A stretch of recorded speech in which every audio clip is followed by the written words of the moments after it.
తప్పు జరగకుండా, నేను ఉద్రేకం పొందకుండా నన్ను కాపాడండి అని నువ్వు చెప్పుకోవాలి. దానికి శరణాగతి అని పేరు. దుర్జటి కాళహస్తీశ్వర శతకంలో శరణాగతి చేశాడు.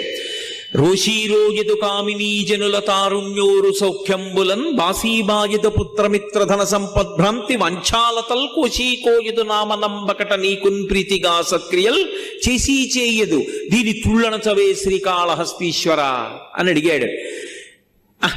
ఏమి సుఖం లేదు అనిపిస్తుంది, మళ్ళీ అదే సుఖం అడుగుతుంది. ఏం పిల్లలు లేదు అనిపిస్తుంది, మళ్ళీ పిల్లల వెంటబడుతుంది. ఏం డబ్బు లేదు అంటుంది, మళ్ళీ డబ్బు కోసం వెంపర్లాడుతుంది. ఇలా వదిలిపెట్టినట్టుంటుంది, మళ్ళీ ఇలా పట్టుకుంటూ ఉంటుంది. దీన్ని నేను ఆపలేకపోతున్నాను శంకర, మీరు దీన్ని నిగ్రహించండి అన్నాడు.